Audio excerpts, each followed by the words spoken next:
Right, there's a recording started.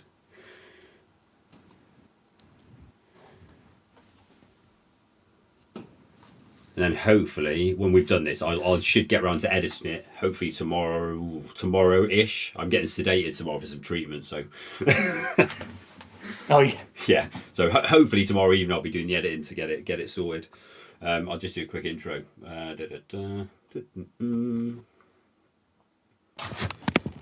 Okay, hello everybody, and welcome to the Unbroken Channel podcast. Okay, this is episode 4 of Down But Not Out, and I am joined by a US warrior, James Phelps. Evening, James. Hey, thanks for having me on. Hey, so it's all good, buddy. We got to spread the word about veterans recovery through sport, because it's not just a UK thing. It's worldwide with Invictus. And we know how incredible it can be in recovery. So just to get us started, can you just tell us a little bit about your sort of early military career? What led you to join the Air Force? Oh, sure. So yeah, I was actually slightly older when I joined. I was almost 21. But I had a decent job. I was working in a pharmacy and just kind of wanted something more. So opportunity presented itself, and I joined the military. I went through and looked at the Army, the Navy, the Marines. I looked at all of them just to kind of explore my options. But I was looking for something that could kind of, from a 21-year-old's mindset, I guess, give me something better when I got out.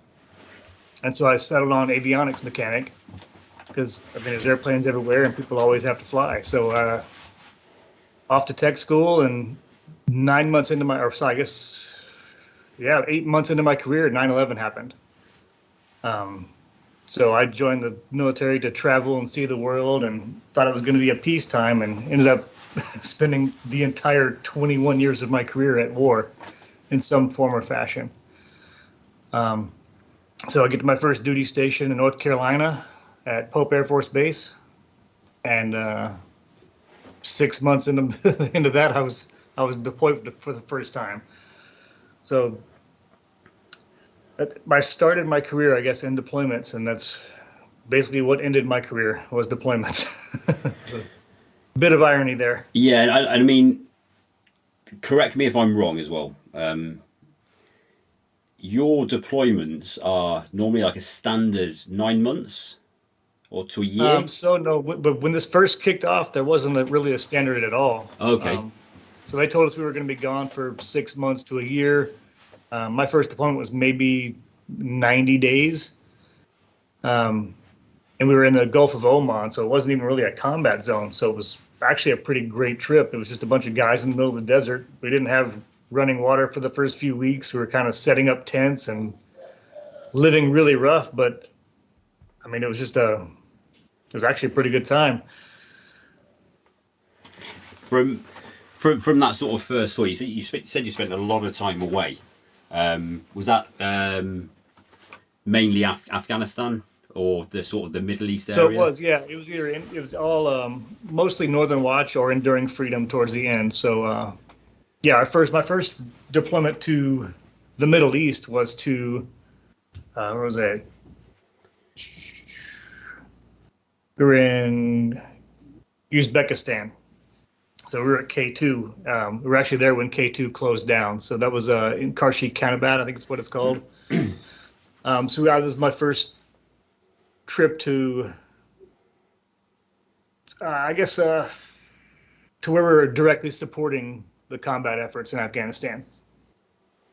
And then, so I spent 3 months there before we closed it down, and then I went into Manas Air Base in Kyrgyzstan.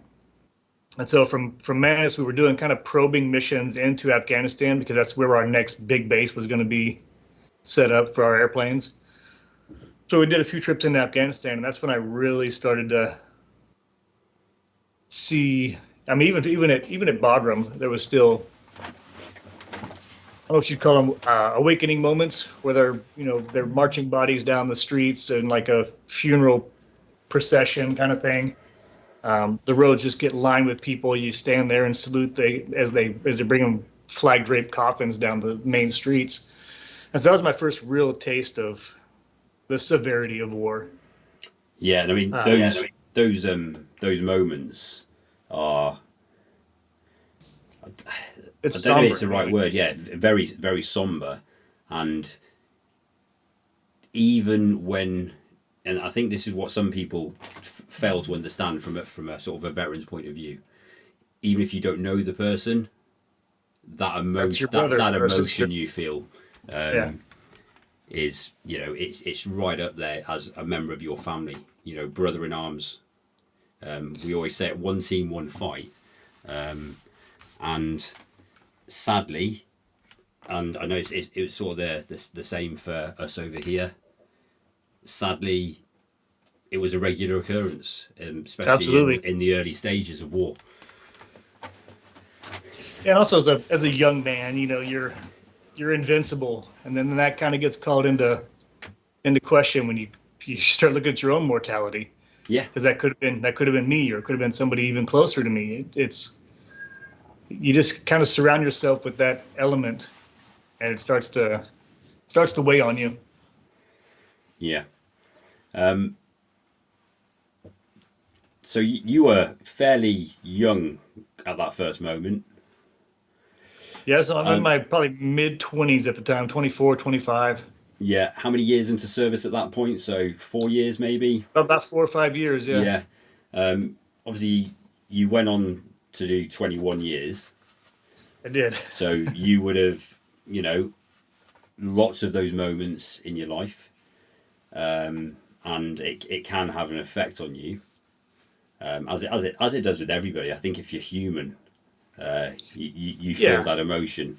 How did your sort of career come to an end? Was it did like with me? I didn't want to leave the army. That Yeah. decision was made for me. Was it the same for you? It was. Yeah, I wasn't done yet. I mean, I wasn't done, but I was done. If that makes sense. So towards I guess it was my last deployment. We were at Camp Bastion and Leatherneck. It was a Helmand province of Afghanistan. And before I went on that trip, I was starting to kind of see little things, little changes in myself. I wasn't quite as connected to people anymore. Things just didn't bother me. I didn't get excited about good things. I didn't get excited about bad things. It was just kind of like, just kind of coasting, but it wasn't anything detrimental until I got back from this last trip. So, we got a pretty bad attack while we were there. Sorry, No, this is still not super easy to talk take your about. time. And if it's not, if you don't want to talk about it, you don't have to go there. Oh no, that's why I'm here, because people have gone through the same, if not worse, things than I've gone through, and so we can all learn from each other and learn to bounce back. Um, so we got attacked pretty bad over there, and I was tasked with sitting on top of a bunker with pretty much everybody in our maintenance section was in the bunker, and of course me, because I'd been through so many deployments, and I was always kind of that guy. I would do it so nobody else had to, um, which is great when you're 20. Not great the older you get. Uh, so I was on top of the bunker with night vision goggles. I've got, round in the chamber, and my orders are: if anybody walks into our section, drop them. And so I'm just sitting there with this in my head, and nobody ever came. So what that did is it stored that negative energy in my body, but it also called into question, was I able to do it? Yeah, And so I know guys who have been in combat situations where they've shot people, they've been shot at, and it almost feels like sometimes that just me being stuck in that situation has damaged me just as bad, if it's that makes sense. no, it absolutely makes sense, because training is training. Yeah. You're not shooting at things that matter. You're shooting at bits of wood stuck in the ground, and I've got to be honest. I don't think anybody, people try to give it sort of Billy Big Guns, and they're like, yeah, I could do that.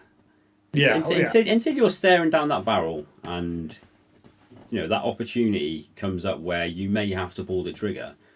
I don't care who you are. You do not know how you are going to react. No, it's not even just reacting in the moment either. It's, No. I mean, 10 years down the road, something happens, and all of a sudden you're back in that moment, and it's just, you don't know what to do with that energy sometimes.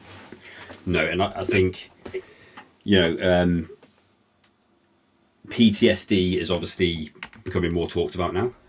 Yes. Thankfully. Yeah, exactly.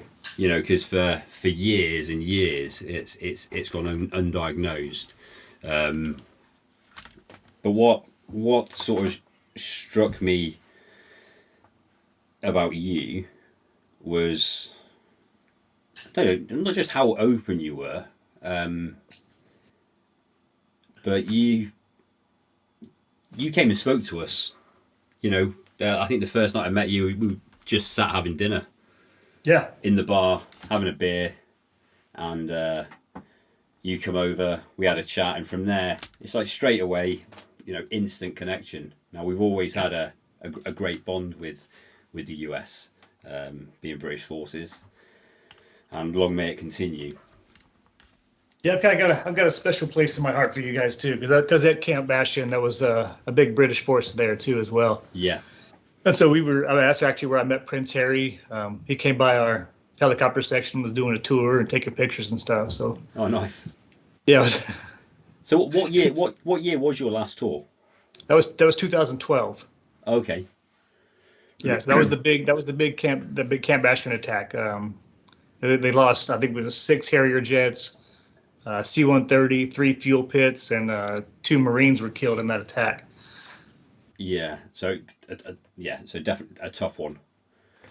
Yeah, and I think they were after Prince Harry. Actually, was probably the reason we were attacked so heavily. Yeah, and I think that there was that debate here.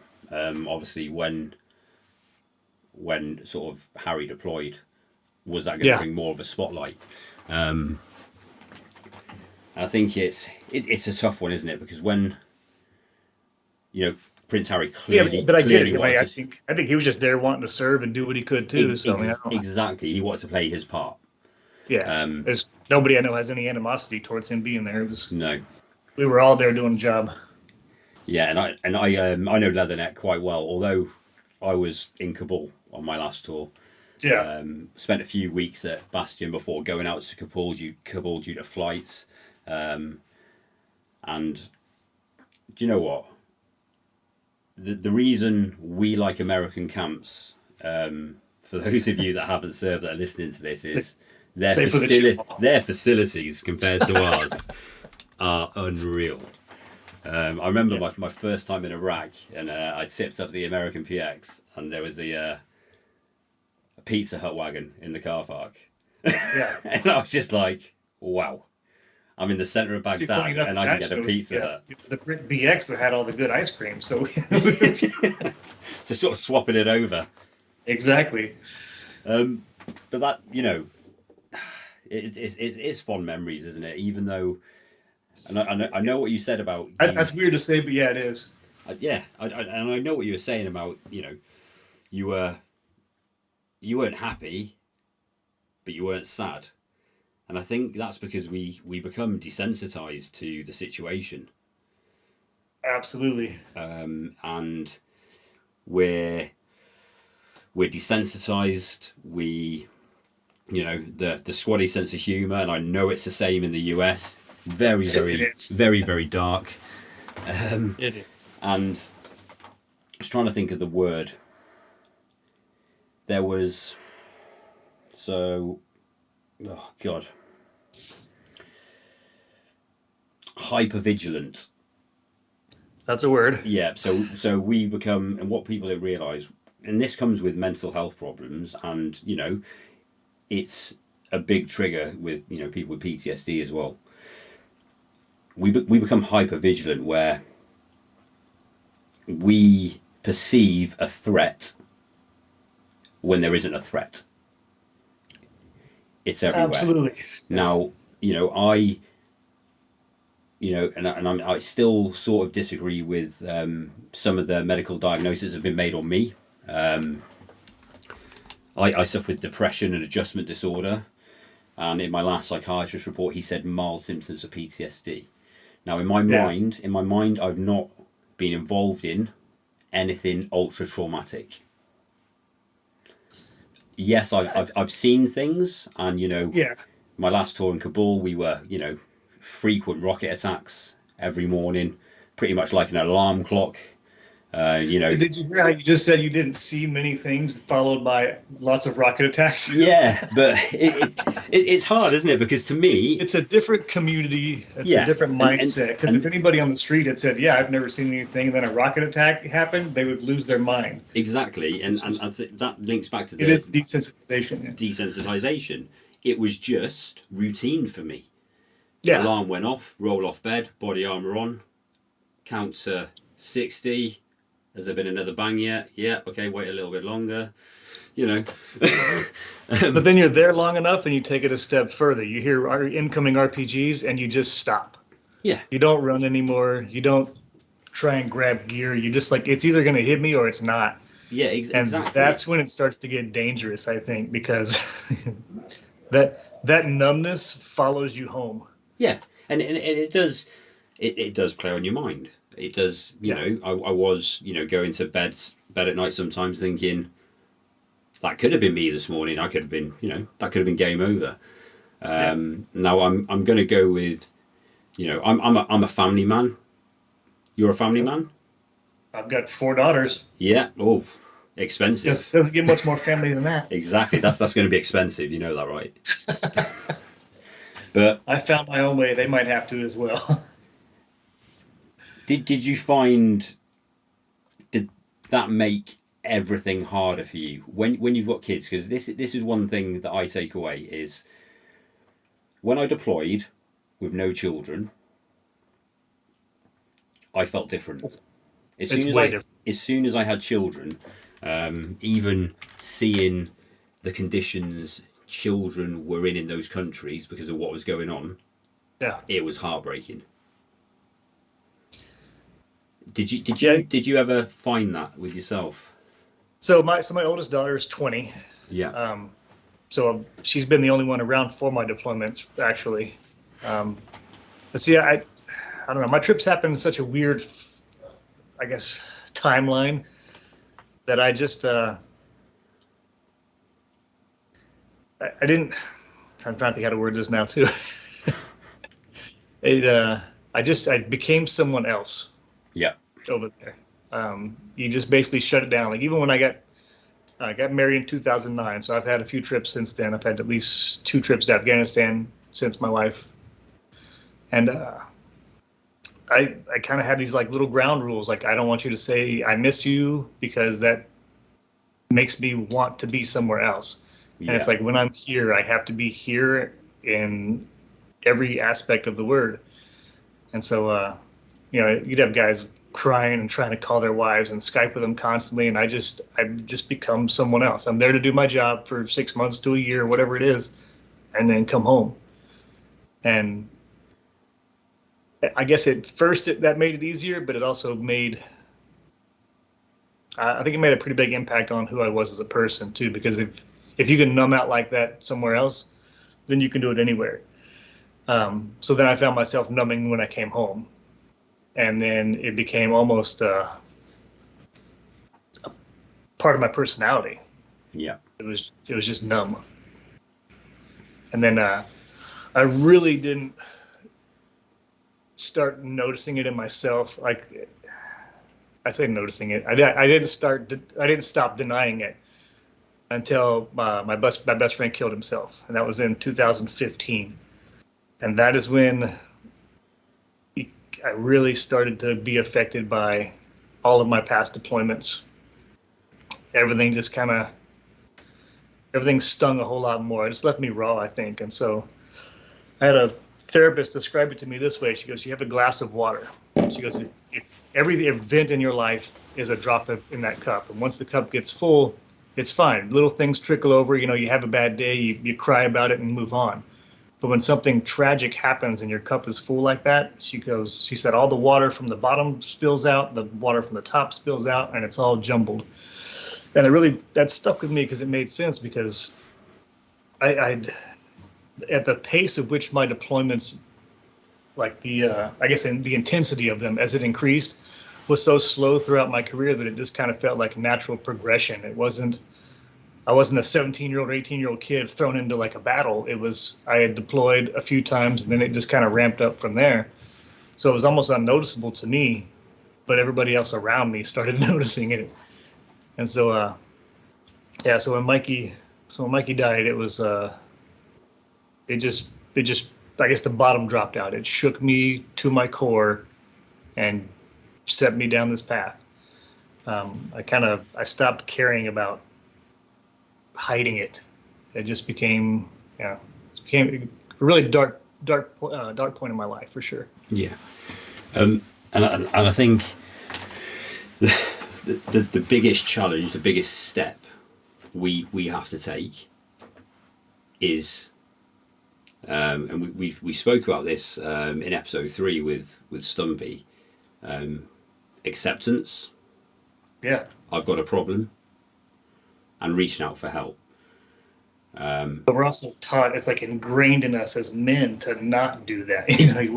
You don't ask for help. You rub dirt on it. You press on, and that it's not a very sustainable life model. And that's basically what happened. Is I rubbed too much dirt on it, and it just broke. Yeah. And so it actually landed me in a hospital. So sorry, I'm going to jump in on your story. No, it's good. So it landed me in a hospital, and that's when I really, probably the first time in my life, I just kind of took a knee. When I first got there, I almost felt guilty about everything else that was still happening without me. But I was done. I needed help. So that's in there is where I actually learned about acceptance. My wife sent me a book on Stoic philosophy, and it just opened my eyes to a lot of things. Like, you don't have control over these events that happen in your life. The only thing you can control is your reaction to them, like physical reaction. Your body's going to do what it does. Your mind's going to do what it does, but you can control how you act. And it just kind of slapped some sense back into me. And that's kind of how I've been trying to live my life since then. It's things happen to you, some good, some bad, but it's just things. And this is not an easy thing to implement in your life by any means. No. I still struggle every day with PTSD and thoughts and memories, but it's a little buffer. It kind of takes some of the sting off. Yeah, and I think it's important that we get the message out there that it is not demasculating to talk about your problems. If you need help, you need help. Now I know, if we go back probably, like for myself, we're talking 8 years ago. You a little bit longer. It was still quite taboo, I think. It's still sort of, men can't be depressed. Men can't have mental health issues. And it's not the case. And I've every time you hear another person open up, that is gonna hopefully kick somebody else into, I need to talk to somebody. Absolutely, that was one of the greatest things I learned there in the hospital, was that I wasn't alone, because I felt, I mean, it's really dumb because you do it to yourself. I isolated myself and then was like, why don't I have any friends? And so you step back and go, hey, idiot, you're the one isolating yourself. You ran all your friends off. You're isolating yourself from your wife, your kids. You're just kind of like in this little shell. And if anybody comes into your little corner of the world, they get their heads bit off. And it's just so being in the hospital and seeing people who are like laughing and having a good time, and you're sitting there going, these people don't need to be here as bad as I did. They're not as broken as me or whatever. And then you have a big group meeting and they tell your story, or they tell their story to you, and you go, holy crap. Yeah. If this guy can go through what he's been through and then still come out the other side smiling and laughing and like thriving, then so can I. And so then I find this comfort in knowing that other people are suffering with me, which sounds weird. But in that suffering, you find this bond and you can move on from it. You can heal from it. And you can, they have bad days, you help them. You have bad days, they help you. And so you just find this community. And that, that could bring us into the Warrior Games challenge right now. Yeah, exactly. And we are gonna talk about that, because obviously you've had, undoubtedly tough sort of life with your mental health. And I can see the T-shirt. I've got one of them upstairs because I swapped it for a UK one. Is the AFW? I've got Andy Oliver's jersey actually. I've got a cycling one. I should have had him sign it. His cycling one that he won the gold in. Yeah, his basketball jersey. Oh, okay, the basketball one. Okay. Yeah. Yeah. If anybody doesn't know, we basically go with loads of kit from our own country and we just swap it all, because it's good to have those sort of memories. But you've got the T-shirt on, AFW T-shirt. How long did it take you to get into the sort of the Wounded Warrior program? So my journey is kind of a funny story because it leads into about 10 other stories. So I first heard about this Air Force Wounded Warrior program as I was being medically retired from the Air Force. But it was such a busy time. I wasn't happy about getting out. I wasn't retaining any information still. This is before my second hospital stay, actually. See, lots more stories. But so my wife goes, hey, have you heard about this AFW2 thing? And I was like, yeah, I remember mentioning it, but I'm not interested. And she goes, well, they're going to fly us down to Colorado Springs. And so I was like, I don't want to do it because I'm still isolating. I'm still stuck in my shell. So she finally tricks me into going to this thing pretty much. And so I show up there and I'm in the resiliency tract, which is basically guys who have been through similar things as you and are still kind of early on in their recovery. So they're teaching you how to do things that you don't normally do. So we did a photography class. We did watercolors, like painting, all these things just that you would never do on your own. And they kind of open your eyes and let you try new things. There was the rock to recovery thing. That was one of the things we did. And so it just kind of gets you up and moving. That's one thing you do when you isolate is you don't try anything, much less new things. So that really, I enjoyed it, but it was a really tough week. You meet these people and it's kind of like that trauma bond, where you've bled together in this classroom. So now you're friends. And I still talk to them. I mean, every event we go to, I see them and it's just hugs and tears like you've missed your brothers and sisters. And so we had plans to go to the next one. I believe it was in San Antonio. But my wife was there as my caregiver at that event, and she was like 5-6 months pregnant. Well, the caregivers were doing this hike, and she started having contractions. So they basically put us on a no-fly list. They didn't want her flying back to Alaska while having contractions. So there's no maternity ward that can handle, premature babies in Colorado Springs. So we drove to San Antonio, where I've got family there. She's got family there. And so we were basically stuck in San Antonio. Thank God I'd been retired at this point, or I'd have to leave her there and go back to work. So that's when we got into the Fisher House, which is an amazing organization. I don't know if you guys have anything similar in the UK, but it's for military members and family members who are receiving medical treatment, you and or your family can come in and stay in this house for free while your treatment's ongoing. So it's just a great organization. Well, we ended up staying in the Fisher House for close to 4 months because they wouldn't let us drive through Canada, because if she gave birth in Canada, then we'd have a dual citizenship baby. And so we sat there and we tried to make it like home, because I mean the girls, like, there was me, my wife, and 2 daughters at the time, waiting on the third to be born. And so we'd get up every morning. I would, cook breakfast, and the kids would be running around. So you just meet all these amazing people there who, in kind of the same thing as the Winter Warrior Games, they're all going through something. There was cancer patients, there was people having surgeries, there was actually made a really great friend with a guy from the UK named Benjamin Hall.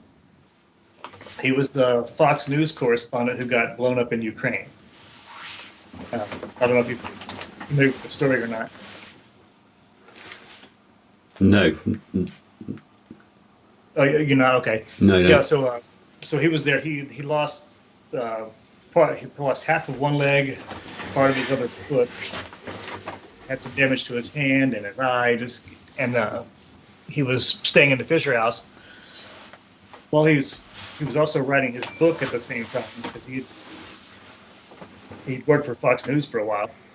So he was writing a book, and he was so scared of his daughters reacting to his injuries that when he met my daughters and they just said hi, they didn't focus on his legs, they didn't look at anything, they just said hi. And then after we started talking to him for a while, they'd run up and give him hugs and stuff and sit in his wheelchair with him. And he was so thankful for that, because it alleviated his fear of what his kids were going to do.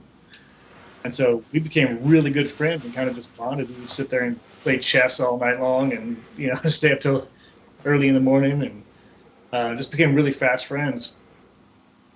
And it was a beautiful experience being at the Fisher House. Yeah, I mean, do we have something like that over here?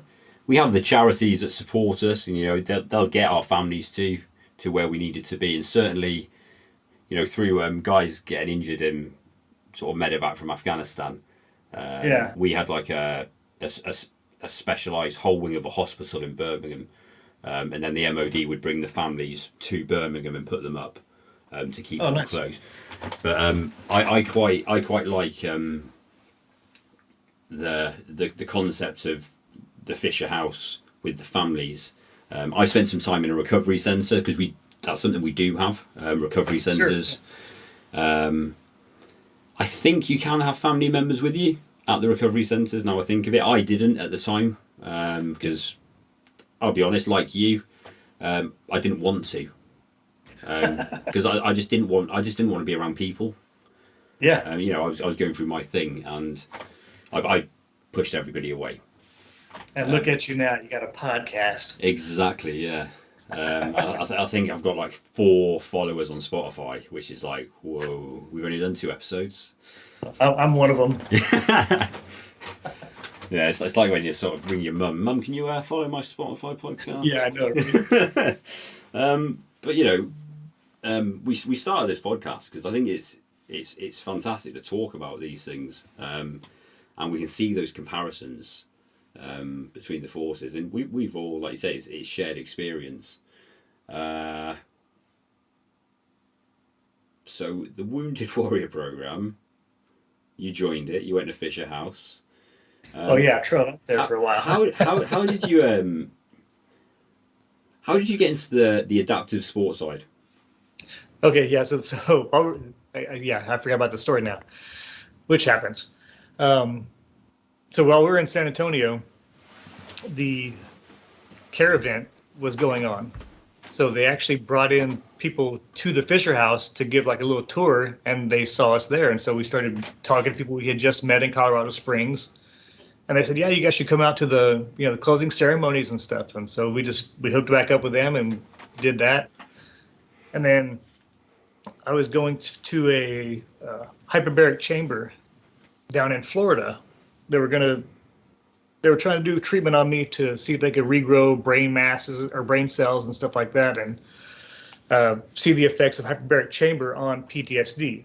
So I get invited out to this thing, and I just happened to be in Florida for this program, and the Warrior Games was in Orlando that year. So I was like, well, we're here, so why not go ahead and swing by there too? So we show up in Orlando and get to hang out at the closing ceremonies and stuff, and got to see the wheelchair basketball game that was there. I had never really seen it before, played at that level, and it was eye-opening for me. I was like, this is absolutely amazing. So you see these guys with amputees or amputations sitting out there, but then some of them don't. And so I started questioning, and I was like, do they have spinal injuries, but they're walking around? So I started talking to one of the guys. I think it was Kevin Green I was talking to about this. And he's one of our Wounded Warrior basketball players, or athletes, I guess.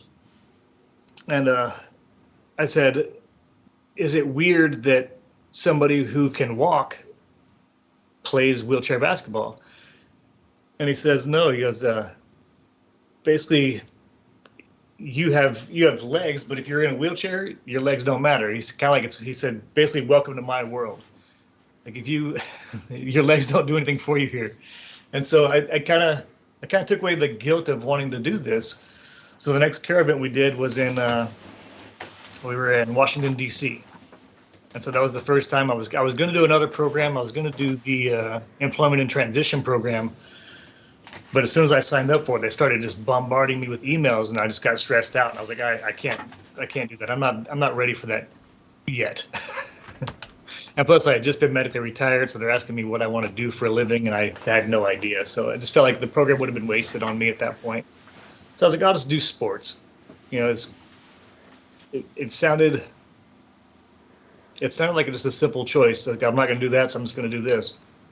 It ended up being an absolutely eye-opening, game-changing, life-changing event.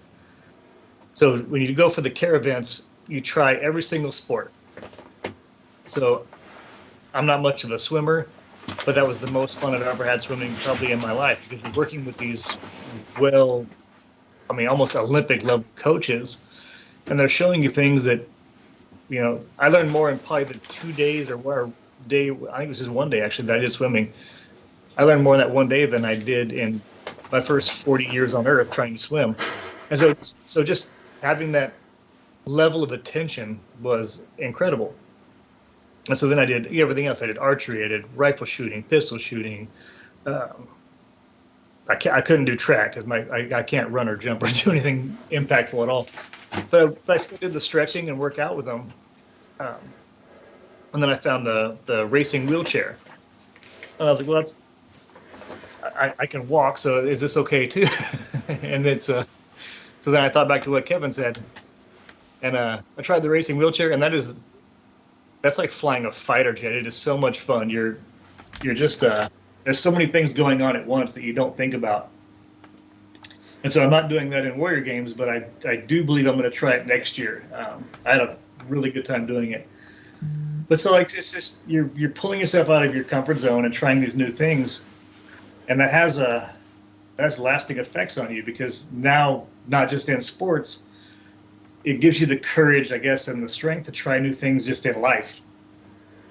And so it just kind of changes the trajectory of what I was doing. Instead of like sitting on the couch and being lazy, saying I can't do this, I can't do that. Now all of a sudden I'm out trying things, and some of it I ended up being good at. So that builds confidence, comes back, self-esteem comes back, and so you're tapping into old things that worked 20 years ago, but you just kind of forgot to keep doing them, I think. You've got the camaraderie of being back in a team. Absolutely, yeah. Which I didn't do any team events at Warrior. At AFW too. I didn't do any team events.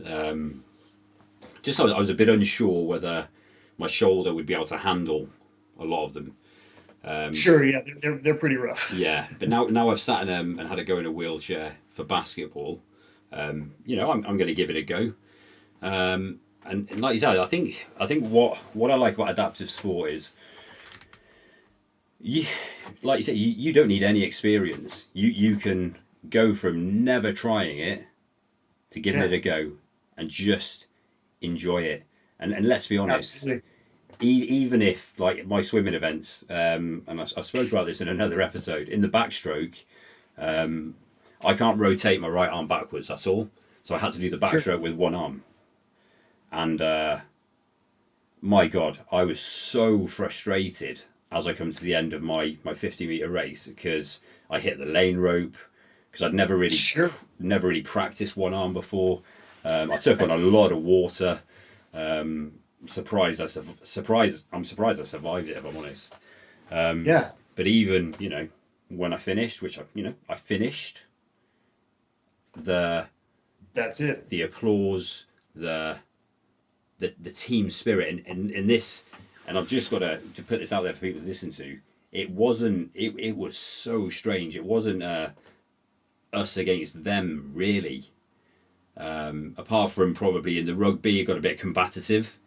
But I think that's the nature of the game. But after the game, everybody was just again one team. You accepted us in and made us feel really comfortable, and it just made our experience so much easier. And you've basically pointed out all the pros of adaptive sports. There is something out there that everybody can do, even if they think they can't. Yeah, there's something you like to do. There's a way to do it. Yeah, And like I said, I'm still ambulatory. I can still walk, but I can't run. I can't jump. I can't do the things I used to do. So I found a way to do it, and it just brought back a piece of me that I didn't think still existed. And so you just, I can't even explain it. It's such an incredible thing. And then something as simple as putting a piece of tin around your neck at the end of an event, that just solidifies it. And then all of a sudden you're like, okay, now I want to practice this. Now I want to be better at it. So now you're bringing that drive back that I thought I had lost. So it gives you something to strive for. It's affected my life on so many levels that I can't even list them all. It almost feels like it's bringing me back from the dead, just a version of myself that I was yeah, and I think before all this stuff. it's important to stress that I still have therapy once a week, and my therapist, is that the biggest sort of the best thing we can do. One is routine. Two is just keep moving. And three, have a goal, have something to aim for, have a focus. And Absolutely. you've got quite a small focus coming up with Warrior Games in how many days, Yeah. James? Yes. When does that kick off? Let's see, what is today? The 23rd. I think I fly out in 6 or 7 days, so it's coming up quick. Yeah, and how are you feeling about that? Are you pumped?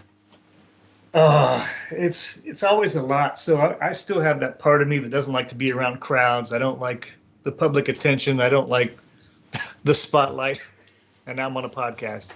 Yeah, I'm just not really one for all the fanfare and stuff. But I know on the other side of that is the events, and so I hate flying. I hate being around the big crowds and stuff. But once I settle into what I know I'm supposed to do, it is absolutely worth it, 100%. Focused on the game. But getting there is always just, I always dread it. Yeah, I think. Do you know what? It's probably the same for a lot of people. I believe it is. And Yeah. certainly with let's put this into perspective. Americans do not do things for veterans small. They They don't do what? it's not small when they do things for veterans. They like Oh, the fanfare. They like the getting everybody involved. I was in Las Vegas during Remembrance Day and Veterans Day, and the veterans parade down the strip, and then they had like a banquet, and what I think it was in the oh god, the Riviera Casino. I should know the name. My mate stayed in there. But they you know, they had a big event in the casino, and the whole of the strip was just lined with people as the veterans walked through or were pushed through. And it's sad, but we don't get that here. Yeah. You know, it's not. We're not as thought about as you are there, and it's got better, but we're not quite on the level there yet. So I can understand how that makes you feel when you don't like big fanfares, Yeah. because you know it's going to be big. Well, it's like I said, it's always a mixed thing. Like I remember coming back from a deployment one time, and I just wanted to be left alone. I was just kind of like in my own head, and my family wants to take me out to dinner, so we go to this little pizza place, and I remember sitting there at the table, and I see somebody walk up to me, and so I like look up, and they're like, "Thank you for your service," and I'm like, "Okay, yeah." So it kind of makes you, even if you don't want it, it still makes your head sit up a little taller and your shoulders kick back. You know, it's nice to be thanked like that. Yeah. But what I didn't realize is as I looked up, there was a line of people, probably 15, 20 people deep, waiting in line to shake my hand. And it was just, again, it was so uncomfortable, but also so pride evoking at the same time. So it was just, I always have a kind of a bunch of mixed feelings when it comes to that stuff. Like I appreciate it, but I don't go looking for it. Yeah. So it's, like you say, it's that feeling of, you know, people respect it. They respect what you've done. Yeah, and to me, like most of us, I think I was just doing a job, and I guess we downplay our own accomplishments. I mean, that trip to Afghanistan that I was talking about in Camp Bastion, our unit was credited with over 500 saves, and so you hear that, and everybody's like, "Oh, that's amazing," but I'm like, it doesn't. It's almost uncomfortable to talk about it because we don't. We're I guess we're our own worst critics, or we're always hardest on ourselves. Yeah. It's true in your accomplishments too. Like you could be, you know, the greatest at something, and you still feel like you're not enough. I think it's just human nature.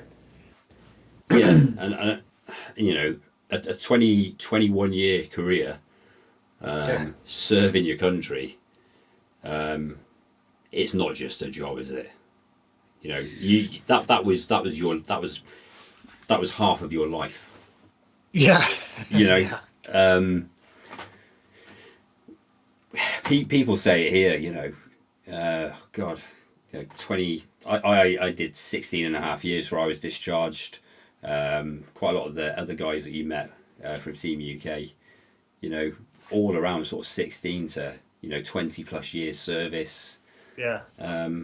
When it's all you know, and that ends, you have to reinvent yourself. Yeah, which is like I said, why this came out as a really good time in my life too, because my career was coming to an end. I didn't really have any goals or plans. I didn't plan on retiring, so. And now you're AF. No safety net.